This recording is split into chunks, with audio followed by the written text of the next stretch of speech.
분명 분석가의 작업이 목표로 하는 고정된 상태란 결코 존재하지 않는다. 거기에는 항상 흐름의 상태가 있을 뿐이다. 그것이 바로 삶이 주는 부담이자 짜릿함이다. 사회의 아픔과 후퇴.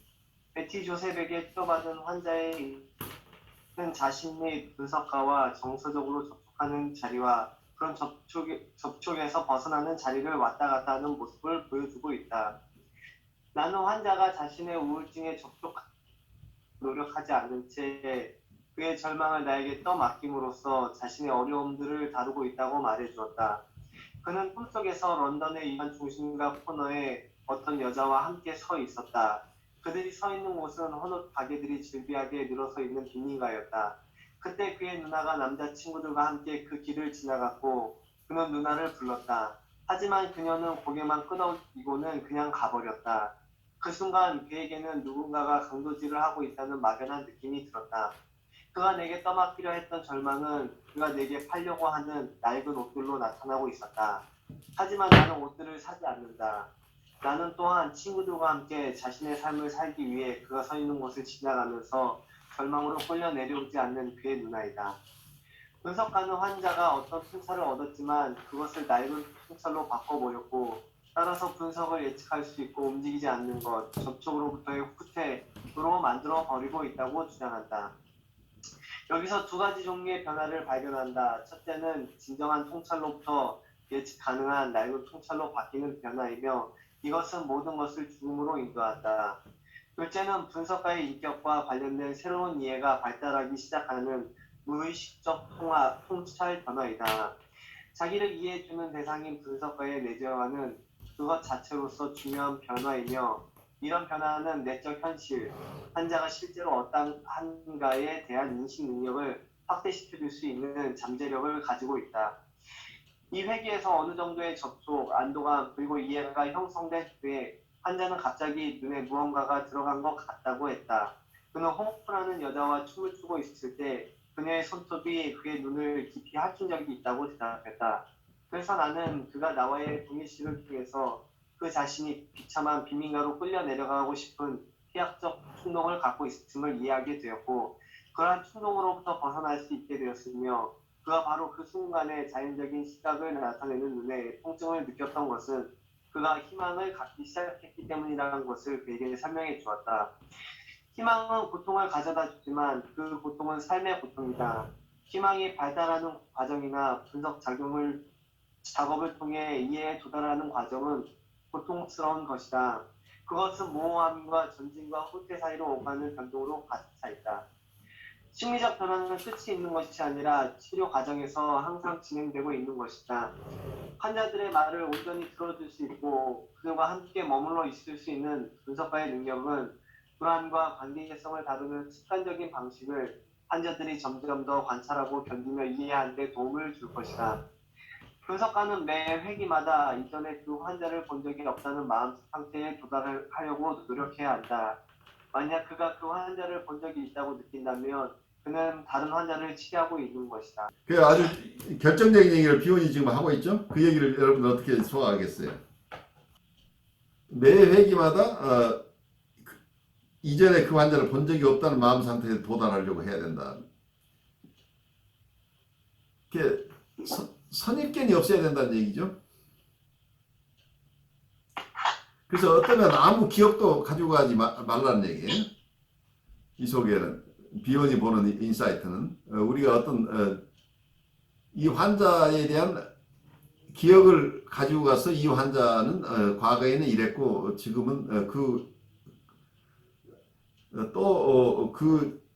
과거의 데이터를 배경으로 어떤 것이 나올 것인가 이런 쪽에 너무 관심을 그러니까 과거와 연결시키려고 하는데 너무 매이지 말고 현재 백지 상태로 가라니.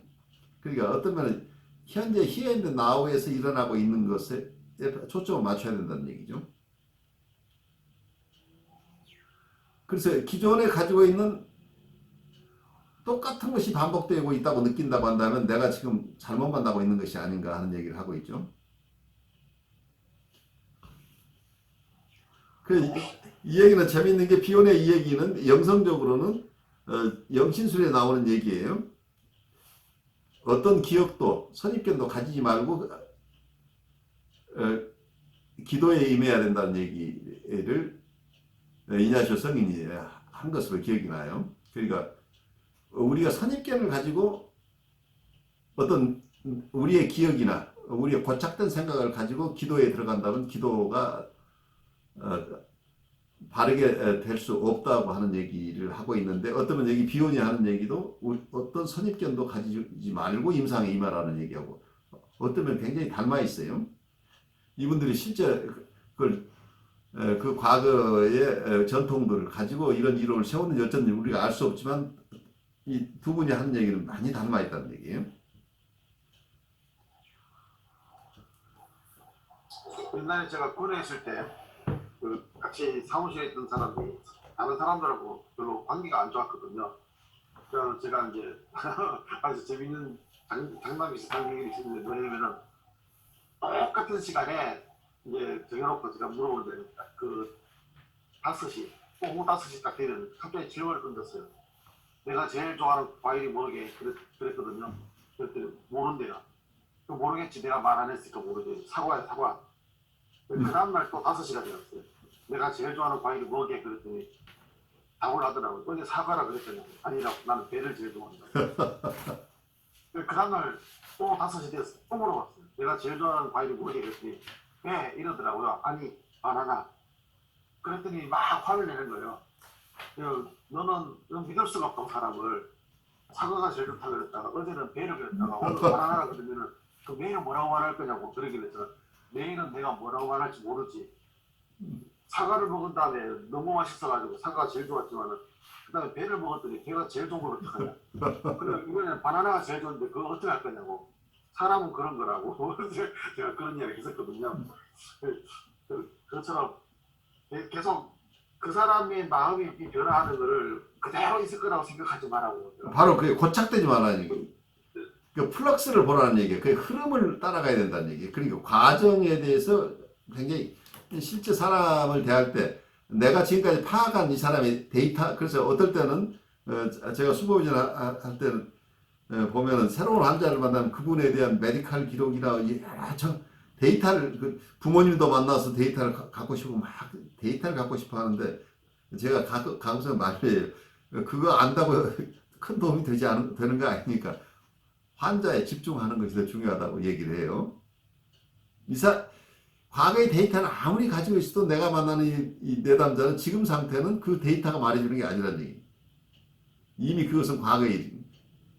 그러니까 어제 만났던 환자가 어제 만났던 내담자의 상태가 어제하고 오늘 똑같다고 우리가 아무 장담할 수 없는 거죠.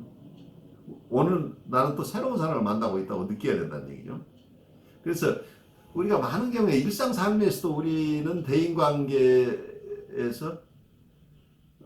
고등학교 친구를 만나면 고등학교 때 내가 느꼈던 그 친구로 그냥 치부해버리고 국민학교 친구를 만나면 국민학교 때 친구로 그냥 인식하고 있지, 실제 이 사람의 실상을 이해하지 못하고 이 사람이 실제 느끼고 있는 지금 현재의 정서의 어텐션이 가기보다 내 안에 있는 이 사람에 대해 인터널 아브젝트죠. 말하자면 이 사람에 대해 내가 내적으로 가지고 있는 임프레션을 가지고 이 사람의 투사함으로써 이 사람을 만나고 있을 가능성이 굉장히 높은 거죠.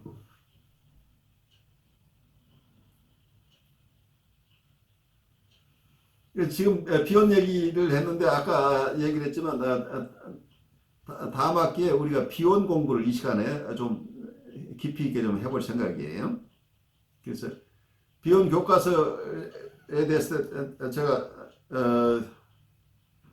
일단 공지를 할 테니까 여러분들 책을 사실 분은 아마 12월쯤에 받아가지고 미리 비혼은 워낙 어려우니까 여러분들이 좀 우리 방학 동안에 좀 한두 번 읽어두시면 도움이 될 것 같아요. 그래서 비혼에게 배울 게 굉장히 많은데 그분을 영상가로 대하는 분도 있고 정신분석가로 대하는 분도 있고 어떤 매스매티션으로 수학자로 보는 분도 있고 여러 평가가 있는데 다양한 인사이트를 주는 분이에요. 대신에 그만큼 어려워요. 어려워서 그분의 원래 저작을 아무리 읽어도 우리가 뭘 얻을 수 없어요. 거기에 이상한 화학의 주기율표 같은 것 붙어 있고 무슨 엘리먼트 그 펑션 그래서 함수 뭐 이런 뭐 도표도 그려져 있고 이래서 마치 과거에 우리가 화학책을 보는 것 같거나 아니면 수학책을 보는 것 같은 이런 표지도 있고 그래서 접근하기 굉장히 어려워요. 그렇지만 예, 그 벽을 넘어서야 되는데 그 벽을 넘어서기가 굉장히 어려운데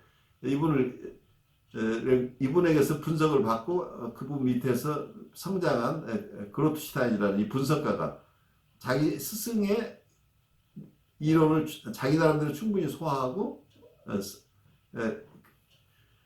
자기가 소화한 비혼을 설명하고 있기 때문에 오히려 우리 초심자들은 그걸 통해서 일단은 출발을 하지 않고 바로 비혼으로 들어가기는 어렵다는 얘기죠. 이 이론을 내가 한 두 학기 해야 될 것 같아. 한 두 학기 하면서 좀 깊이 비혼의 얘기를 다루면서 또 다른 분석가들 이번에 우리 멜라니 클라인 공부하면서도 사실은 페어벤도 공부하고 프로이드도 공부하고 하는 것처럼 이제 우리가 점점 더 비교할 대상들이 많아지죠. 우리가 아는 것들이 있으니까. 그래서 비혼이라는 주제를 가지고 강좌를 열기가 쉽진 않은데 저도 여러분과 같이 공부한다는 생각으로 시작을 할까 싶어요. 어때요? 우리 그동안 한 학기 멜라니 클라인 우리가 여기까지 왔는데 어떤 면에서는 멜라니 클라인을 힌쉘우드가 어쩌면 멜라니 클라인 스스로 자기를 이해하는 것보다 더 잘 이해했을 가능성이 있어요. 왜냐하면 멜라니 클라인은 자기가 그때그때 계속 써왔지만 자기를 통일되게 이해하기가 굉장히 힘들어요. 자기의 이론이 왜 변화했는지 자기가 그냥 이론을 변화시켰을 뿐이지만 힌쉘우드는 비교 정신 분석학적인 입장에서 보니까 멜라니 클라인이 왜 이 얘기를 했을까를 추적하면서 우리에게 설명하고 있기 때문에 멜라니 클라인의 이론 변화를 섬세하게 우리가 더 이해할 수 있게 된 것 같아요. 그런 점에서 우리가 비혼도 그런 그분이 글이 아니고 다른 사람의 글을 통해서 그분을 좀 더 깊이 이해하면 나중에 이분들 원서 읽기가 굉장히 편해지겠죠. 여러분들이 한 학기 동안 체험한 경험을 잠깐씩 나누죠.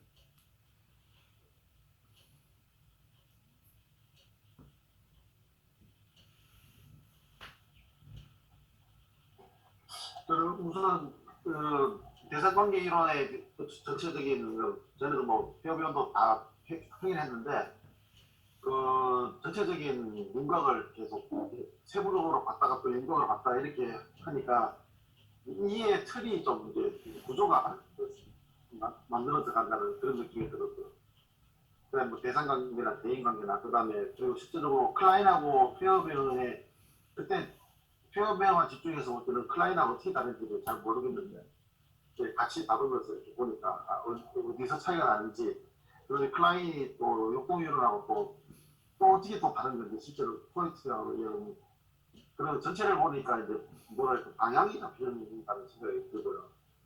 그 다음에 대상관계에서 말하고 있는 어떤 내적 대상이나 이런 것들은 그런 개념들이 이전보다 좀 더 이제 명확하게 이제 들어오게 되고 그렇게 되니까 당연히 그 다음 단계로 나가는 그 이해들이나 적용들이 많이 일어날 수 있는 생각이 들고 그래서 이제 클라인 임상 같은 경우에도 아직까지는 클라인 임상을 어떻게 해야 될지는 사실은 잘 모르겠는데요. 근데 아무튼 이게 다른 사람들에 대해서 어떻게 이해하는지에 대한 것을 다루면서 우리는 대상관계 이론 속에서 사람들을 다루는 방법들 이런 사례들을 통해 가지고 좀 더 구체적인 것들을 좀 보고 싶다는 그런 생각이 듭니다. 그래요. 저도 어쩌면 이번 크리니컬 클라인이라는 이 책 힌쉘루드의 글을 제가 좀 좋아해요. 이분은 굉장히 박식한 분이고 굉장히 사이언티픽한 분이에요.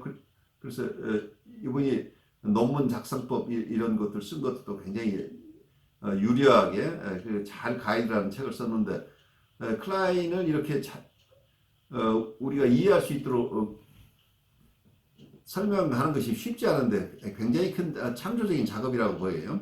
이분이 이해하는 클라인이라고 그리고 클라인이언 전체를 통괄해서 이런 흐름들을 잡아내는 것은 이분의 창의성이라고 보여요. 그래서 이분으로부터 저도 이번 학기에 많이 도움을 받은 것 같아요. 저는 개인적으로 이렇게 좀 이렇게 좋았던 것이 뭐냐면 이제 항상 남자의 시선으로 이렇게 인간 자체가 남자니까 남자의 시선으로 이렇게 사람을 이해하려는 그런 시각에서 벗어나서 그 여성의 시각에서 사람을 보았을 때 시각이 어떻게 다를 수 있을까라는 그런 부분에서 조금 뭔가 이렇게 좀 색다른 그런 느낌을 좀 많이 받았고요.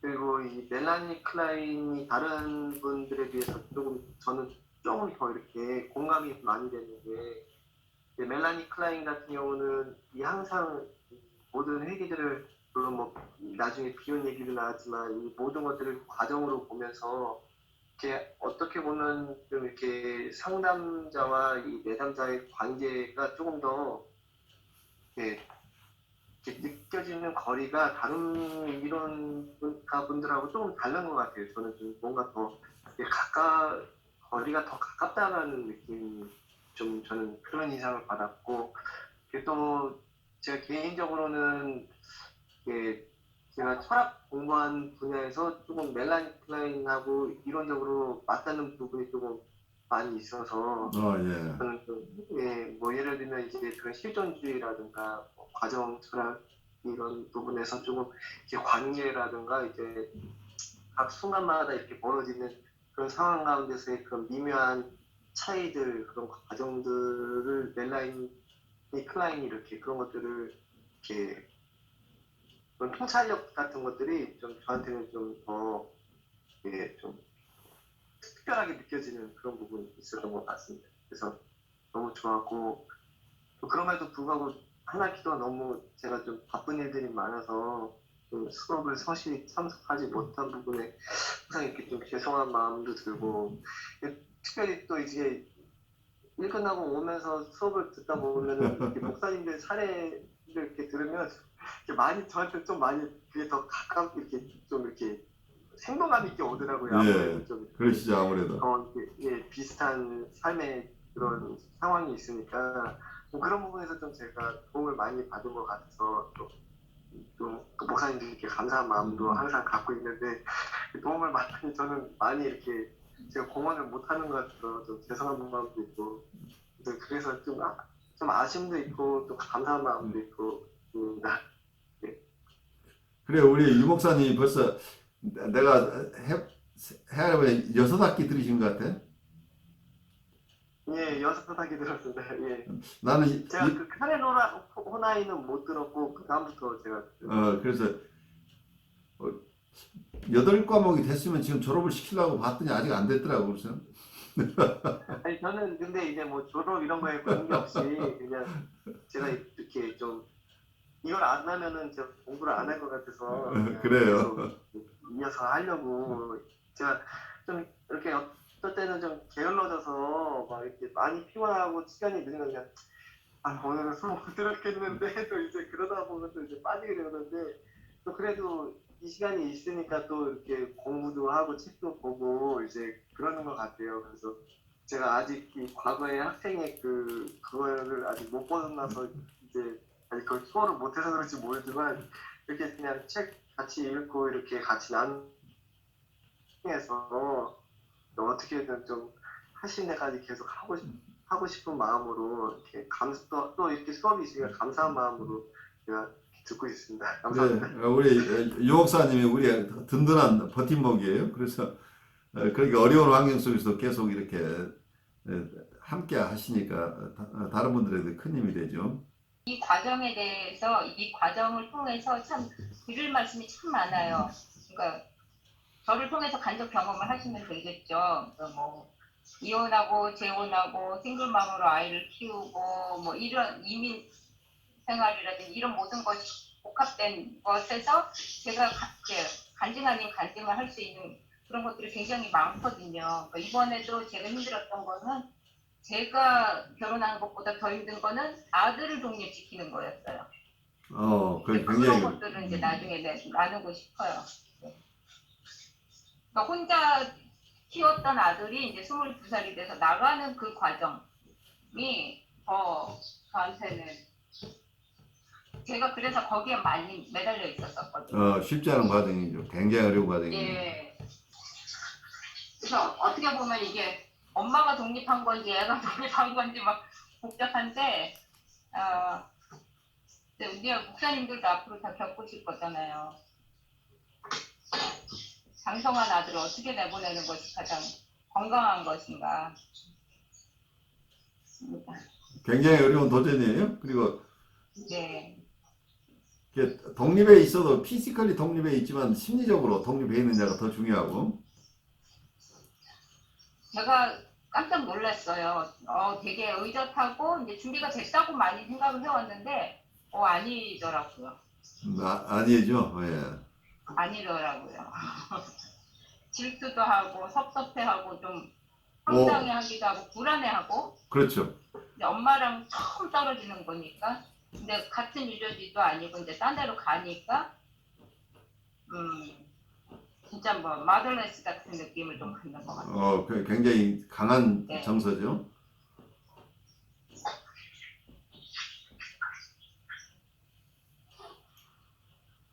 저는 애들을 좀 더 잘 독립시킬 수 있을 것 같아요. 왜냐면 제가 초등학교 6학년 황당하지 마세요, 목사님. 저는 6학년 때 부모를 떠나서 살았기 때문에 6학년 때부터 그래서 지금도 보면 애들한테 그 힌트를 주거든요. 나중에 언젠가 네가 크면은 떠나게 될 것이다. 같이 살면 좋긴 하지만 그때는 네가 혼자 살고 싶을 걸 그러면서 하긴 하는데 그게 말처럼 쉽진 않죠. 쉽진 않은데 제 자신이 먼저 초등학교 6학년 때부터 부모님과 완전히 다른 도시에서 따로 딱 살아가지고 지금까지 같이 지내는 기간이 그 이후는 6개월 정도 이 정도만 지냈지 계속 따로 살았거든요. 근데 이제 그런 경우에 두 가지로 나와요. 어떤 분은 잘 독립시킬 수도 있지만 어떤 분은 자기가 충분히 누리지 못했던 것 때문에 자식을 안 놓아주는 사람도 많이 생겨요. 그렇죠. 근데 그거보다는 이제 어릴 때 필요할 때 충분히 부모가 있음을 경험하게 해주지 않는 그런 생각이 있어요. 굉장히 컨스트럭티브하게 본인의 과거를 활용하고 계시는 거죠. 노력을 하고 있습니다. 많은 분들이 그렇게 쿨하게 자기 과거를 정리 못해요. 그 원초적인 정서이기 때문에 그 액팅아웃이 계속 일어나 버리니까. 근데 저는 아이가 장성해서 인가하는 그 시점에 엄마도 같이 한 번 더 이렇게 분리를 경험하는 거잖아요. 아이만 떨어지는 게 아니고 엄마들이 더 아파하는 경우가 많아요. 부모가 더 힘들어하는 경우들 꽤 있죠. 예, 저도 의외로 그거를 많이 봤어요. 제가 만약에 진짜 결혼을 해서 가는 게 아니라면 이제 계속 나도 혼자 살아야 되는 시점이라면 아들한테 좀 더 배신감을 느낀다거나 허전하다거나 그러지 않았을까. 그렇죠. 네, 그래, 그런 생각이 들더라고요. 아들이 떠나려고 하면 엄청난 배신감을 느끼죠. 그러니까요. 이게 제가 생각보다 많이 의지하고 있었구나. 둘이가 굉장히 많이 탱글돼 있었구나. 생각보다. 그냥 집안에 들어오면 서로 말도 안 하고 뭐 각자 생활하고 이러니까 그게 되게 쿨한 줄 알았어요. 네. 아니더라고요. 그게 융합되어 있는 상태였다는 걸 아직 모르신 거죠. 오, 아니더라고요. 많은 분들이 자기는 아니라고 그러는데 나중에 그렇지 않죠. 네. 건강하게 떨어지는 과정에서 좀 많이 힘들었고요. 지금 그게 다 잘 둘이서 견딘 것 같습니다. 그래, 근데 페어벤의 얘기가 우리가 전번에 잠깐 얘기를 했지만 관계 이론 속에 굉장히 독특한 부분이 유아적인 의존성으로부터 성숙한 머처 디펜던스로 간다. 디펜던시를 완전히 떠나서 너무 인디펜던스만 강조하지 말고 인디펜던스라는 것은 그러니까 건강한 머추어 디펜던스나 성숙한 의존이나 아니면 상호 의존으로 가기 위한 전제 조건이 인디펜던스라는 얘기예요. 그 독립을 하는 것은 서로 건강하게 의존하기 위한 전 단계일 뿐이지 그냥 인디펜던스 자체가 목적이 아니라는 것을 페어벨에게서 우리가 배워야 돼요. 그래서 서로 독립된 인격으로서 건강하게 의존할 수 있는 힘이 있어야 되는 거죠. 그래서 서로 관계를 끊는 게 아니라는 것을 우리가 잘 이해해야죠. 그러니까 저는 의존은 나쁜 것이다. 저기 성숙하지 못한 것이다라는 거기에 많이 갇혀 있었거든요. 거기에 오래 갇혀 있었던 거죠. 네. 네, 사실 그거를 받아들이면서 굉장히 기뻤습니다. 출구가 보이는 것 같아요. 그래서 생기는 이제 질문이 이제 이 사람들이 수업 마무리하면서 질문을 하나 던지는 게 그 대상 관계 이론에서 말하고 있는 좋은 대상이란 과연 무엇인가? 그거를 이제 하나의 이제 숙제로 써놓고 지금 이것도 정리를 해볼까 싶거든요. 그러니까 우리가 생각하는 그런 어떤 그 이상적이라는 말보다는 어쩌면은 많은 사람들은 좋은 대상을 이상화된 대상을 좋은 대상으로 얘기를 해요. 이상화된 대상은 가장 흉측한 대상이에요. 큰일 나는데 잘못하면. 그러니까 나쁜 대상이 좋은 대상으로 아까 무슨 복잡한 말 쓰자는데 나쁜 대상을 좋은 대상으로 여기고 있으니까 실제로는 자기는 좋은 대상과 내적 관계가 관계가 있다고 생각하면서도 사실은 나쁜 대상과의 관계를 형성한 상태로 살아가고 있는. 그러니까 아이디얼라이스드 아브젝트라는 것을 우리 전에 얘기했던 캐논 오나이 개념으로 보면 더 선명해요. 캐논 오나이는 모든 신경증의 원인은 아이디얼라이즈 셀프를 쫓는 거라는 얘기예요. 그래서 아이디얼라이스드 아브젝트를 얘기하고 있는데 결국은 분리개별화가 되지 않으면 셀프하고 오브젝트가 하나니까 이상화된 대상을 가지고 있다는 이상화된 대상을 자기가 닮아가야 될 거 아니에요. 근데 그게 현실적이지 않은 대상을 만들어버리면 팬타스틱한 환상 속의 대상, 이상적인 대상, 세계에서 가장 훌륭하고 가장 착하고 가장 능력 있고 뭐든 다 할 수 있는 이런 옴니포턴트한 그 신적인 존재, 자기를 우상화해버린다니. 결국 대상을 우상화하는 것은 자기 우상화하고 연결된다고 봐요, 저는. 그러니까 자기 부모를 우상화했다고 한다면 결국 자기를 우상화하는 거니까. 그래서 어떤 캐논 오나이가 봤던 아이디얼라이스드 셀프라고 하는 거, 이상화된 자기라고 하는 것이 결국은 자기를 옥죄는, 이게 가장 그러니까 트루 셀프를 압살하는, 이게 폴스 셀프라는 얘기. 그게 너무 이상화돼 있으면 돼 있을수록 이거 자체가 우리를 어태간다는 얘기. 그래서 트루 셀프가 살아갈 수 없도록 만들어내는 게 폴스 셀프라는 얘기예요. 그래서 굉장히 심플한 이론이지만 여기서 대상관계 이론에서 여러 개 복잡하게 풀지만 캐논 오나이는 아주 심플하게 이렇게 봐버려요.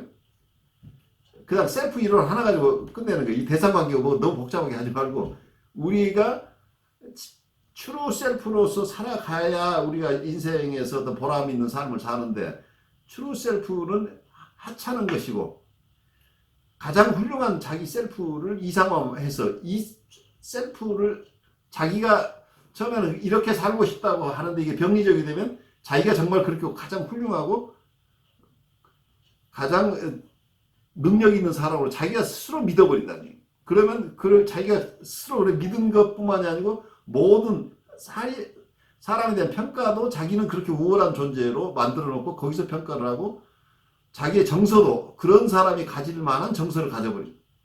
그러니까 이때는 감정도 믿을 수 없는 거예요.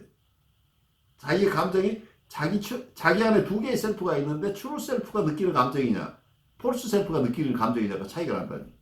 근데 많은 사람이 폴스 셀프가 자기인 줄 알고 살아버린다니. 이게 비극이라니. 이게 신경증의 근원이라니. 그런데 이 이론을 여러 학자들이 아주 다양하게 복잡하게 얽고 있지만 가장 심플리파이된 파워풀한 버전이라고 봐요. 캐논 오나이 얘기가 아주 심플하지만 임상에서 사람들을 이해할 때 굉장히 파워풀해요. 이 사람은 자기가 어떤 사람이라고 믿고 있는가, 자기 셀프 이미지가 굉장히 중요하다. 자기가 훌륭한 부모상을 말하자면 호식으로 얘기하면 그랜디오스 셀프가 있고 또 하나는 이상화된 부모 원상이라고. 이상화된 부모 원상이라는 거 결국 왜 만들어요? 결국 위대한 자기를 만들기 위한 것이 재료잖아. 그러니까 결국 같은 얘기란 얘기예요. 결국 셀프에 대한 얘기인데 여러 가지 복잡한 정신분석 이론을 만들지만 아주 단순화된 버전은 캐런 오나이가 보는 이제 이런 버전이죠. 그렇게 되면 우리가 내가 아닌 어떤 것, 결국 내 안에 내가 만들어낸 우상을 따라서 사는 것. 그게 우상 숭배가 뉴로시스라는 얘기, 결국은. 내가 가지고 있는 우상이 무엇인가에 따라서 그 증세가 각각 다르다는 얘기죠. 그게 이제 성경에서 말하는 아담과 이브가 선악과를 열매를 묻는 것 하는 그 예수님 시대의 그 바리새파 사람들이 이제 율법주의가 되어 있는 모습을 다 이제 같은 맥락으로 이제 맞는 거죠. 그렇죠. 다 아이디어라이즈 셀프잖아요. 그러니까 그러면서 예수님께서 이 땅에 오셔서 고통당하셨다 하는 거는 그걸 사람들은 또 그걸 아이디어라이즈 시켜버리는데 사실은 그게 아니라 어떤 의미에서 보면은 좋다라는 그 속에서는 아까 수업 때 얘기했던 고통도 포함되어 있다. 그렇죠. 그걸 해야 되는데 사람들은 고통이나 싫은 부정적인 이미지를 싹 빼버리고 자기가 생각하는 이상화된 이미지만 가지고 좋은 걸 말하고 그거는 좋으신 하나님이라고 하니까 하나님을 믿는 건지 우상을 믿는 건지 구별이 안 되는 그런 형태들이 많이 일어난다고 생각이 들어요. 그래서 그게 좋은 대상에 대한 이야기를 좀 더 깊이 생각하면은 어떤 영적 성장을 위한 그 좋은 어떤 성숙이라든지 좋은 대상으로서 하나님 어떤 분인지에 대해서 좀 더 심도 있게 접근할 수 있지 않을까 하는 그런 생각이 들었습니다. 그래요. 굉장히 중요한 인사이트들이 여러분들 거기서 도출해낼 수 있을 거예요. 그러니까 우리가 이상적이라고 하는 것은 사실은 셀프어택을 위한 가장 중요한 장치예요. 자기가 이상적인 셀프를 만들어내버리면 자기의 트루 셀프가 못 따라가잖아요. 결국은 이건 펜타스니까. 그러니까 이 사람은 계속 자기는 주눅들어 사는 거죠. 끊임없이 자기는 부족한 사람이 돼버리잖아요. 그러니까 굉장히 자기 그랜디오스 셀프를 가지고 있다는 건 결국 자기를 어택한다는 얘기예요. 계속해서 속일 수 없기 때문에 자기의 트루 셀프를 언젠가 인카운트 하는 순간에 처참한 공격이 일어나는 거죠. 자기 스스로가 자기를 공격하는 이런 형태가 계속 반복된다는 얘기죠. 그래서 건강한 셀프 이스팀을 가지지 못한 사람들이 대부분 이런 케이스들이죠. 자기는 가장 정직하다, 아니면 자기는 가장 완벽하게 가장 봉사하는 사람이라고 자기를 일단 만들어 놓고 거기에 합당하지 못하면 자기를 그냥 가차없이 공격해 버리는 거죠. 그러면 또 그건 도덕적인 방어가 있으면서 그쪽에 메소키스틱한 쾌락이 있다는 플레소가. 자기를 공격하면서 오는 이 쾌락이라는 게 또 무서운 요인이잖아요. 자기 스스로를 피 흘리게 만들면서 그걸 쾌락으로 느껴버리게 된다면 이거 완전히 병리적인 되는 거죠. 나만큼 나를 공격할 수 있는 사람이 있어 나와 이제 이렇게 돼버리는 거예요. 그러니까 자기가 자기를 그렇게 공격하는 사람은 다른 사람을 공격하는데 조금도 한치도 주저할 필요가 없는 거죠. 그래서 사람들이 가혹한 사람이 될 가능성이 있는 거죠. 자, 여러분들 수고하셨어요. 한 학기 동안. 잘 보내시고, 제가 이제 봄학기 계획 다시 만들어서 여러분들에게 보내드릴게요.